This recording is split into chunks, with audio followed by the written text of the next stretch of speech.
I will start with the fact that the war was prepared on the territory of Belarus, and the preparations started in 2009.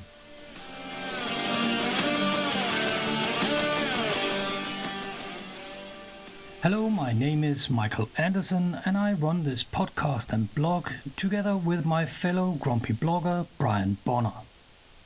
The voice you just heard claiming that the Russian invasion of Ukraine in reality started in 2009 and not in 22 belongs to Andrii Sanikov, one of the leaders of the Belarus opposition. By the way, I apologize immediately for the poor connection Sanikov was on, but I think you'll find that what he's saying more than makes up for the less than perfect sound.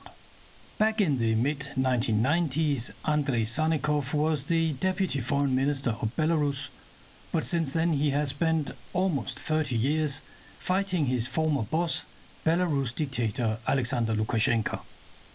The last time I saw Sanikov was in December 2010, when he was lying on the pavement in Minsk, while a big group of police officers were beating and kicking him senseless, breaking his legs, before carrying him off to prison. In the interview you're about to hear, Sanikov does not hide that it's been very painful to see Belarus drop off the international agenda. He is a man with a long perspective and much experience, and in this interview he puts forward an argument that I personally, frankly, find both shocking and bitter, in many different ways. Sanikov argues that if the West had helped the opposition in Belarus topple Lukashenko during the massive demonstrations in 2020, well, then Russian President Vladimir Putin would, obviously, not just have lost his closest ally, but more importantly, he would have lost Belarus as a military springboard for attacking Ukraine just a year and a half later. But, says Sanikov, in 2020, quote, the West was nowhere to be seen. In order to attack Ukraine, Sanikov says, Belarus was the key factor for Putin. Just think about the perspectives of that.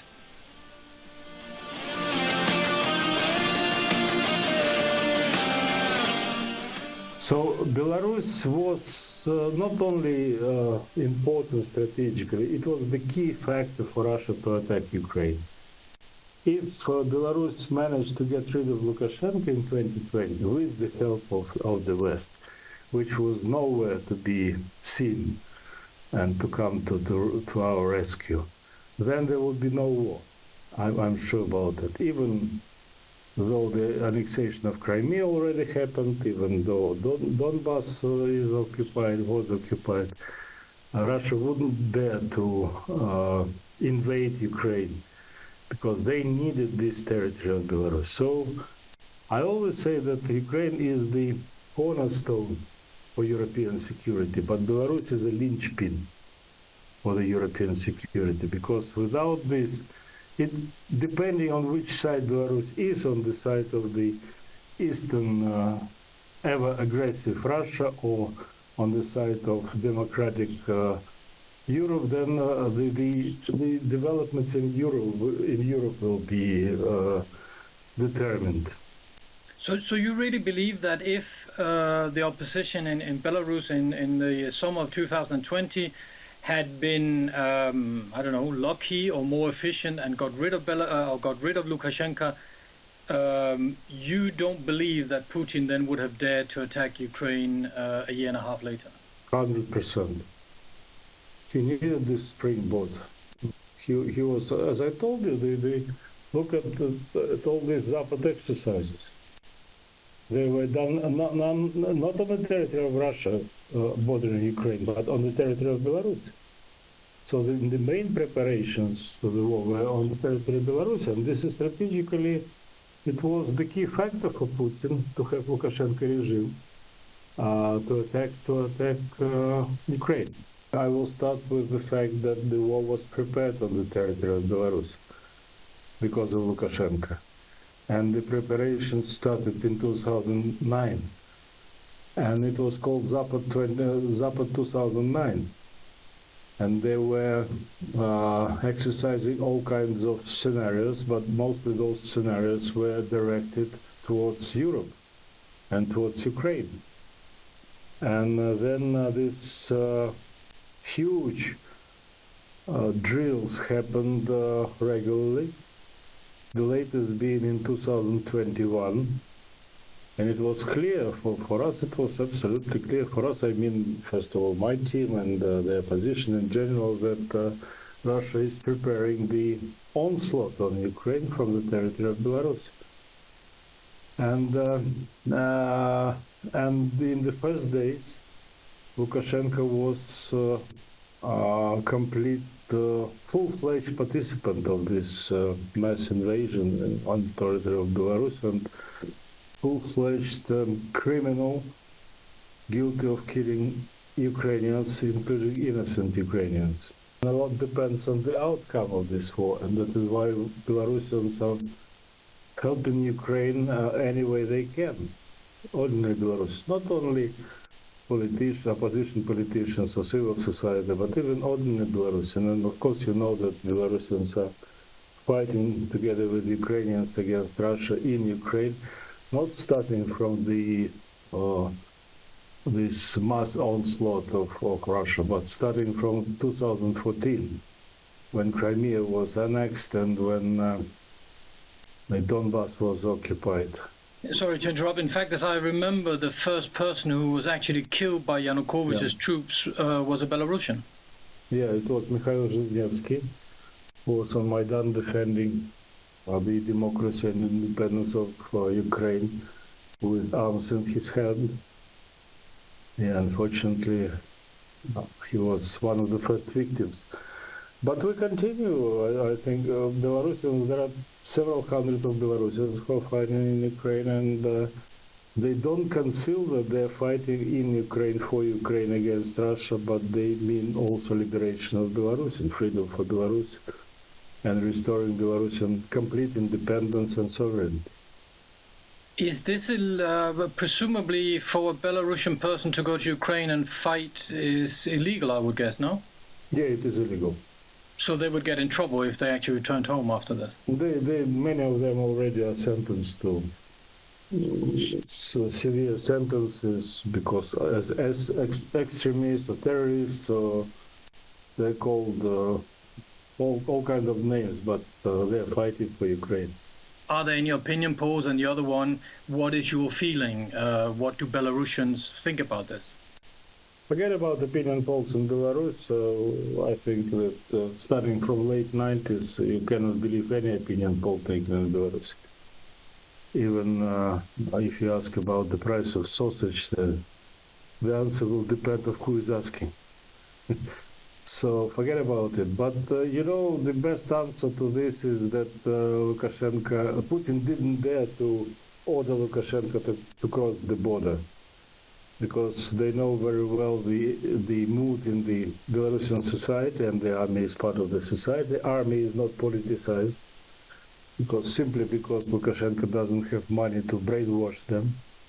He has to keep his repressive machinery in place, and the army is outside this, propaganda. The army is out of politics, and especially when this mass invasion started, it was 22. And the conscripts were those who were protesting in 2020. So it would have been a suicide to order the army to join Russians in fighting against Ukrainians, because the arms will be immediately turned against Russians and Lukashenko regime. My next question will be about, again, you say, there's some interest, it seems, in the West now, maybe to be a little bit more soft on Belarus. That's presumably because Western politicians and military experts realize that Belarus is actually strategically important, both for Putin and potentially for us. Can you maybe tell my listeners a few words about why is this piece of land that is Belarus, why is it so important strategically? Well, it is proven by the history. I wouldn't want to be such strategically important. Then probably I will be left alone and live peacefully and independently. But the history proves that we have two very important geographical points. One of them is Smolensk Gate, through which on the eastern border of Belarus, bordering with Russia, through which all the invasion of Europe were happening from Russian territory, but also all the fighting with Russia, all the military operations, like we remember during the Middle Ages were happening when even Belarusian and Polish warriors were taking Kremlin at some time. So this is a very important point. And the second important point is Suwalki Gap. Suwalki Gap is the territory between the end of the border of Belarus and Kaliningrad.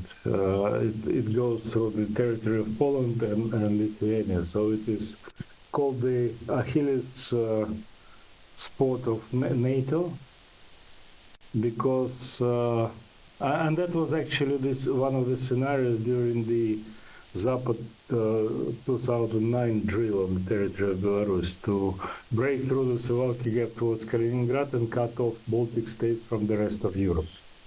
In 2020, in the summer, people, presumably like you and certainly like me and many other Western observers, thought, finally it looks like the opposition in Belarus have got their act together. Lukashenko, there's no way he can survive this. He did, and it dragged out, and then the war comes. And my question is, what kind of feeling do you, as a Belarusian opposition leader, have now? Do you feel like the war has basically taken all the attention away from the horrors inside the Lukashenko regime, or how do you feel as a Belarusian opposition leader looking at this war and the attention it gets in the West? Feel pain, because that was the real. I went through several moments when we could have won our country back, starting from 1996, then 2001, 2006, 2010, and the most practical, probably, and most promising moment was 2020, of course. It is very painful to realize that, but the hatred is growing towards the war, and with this, the hatred towards the regime of Lukashenko that is definitely an accomplice of Putin in this war.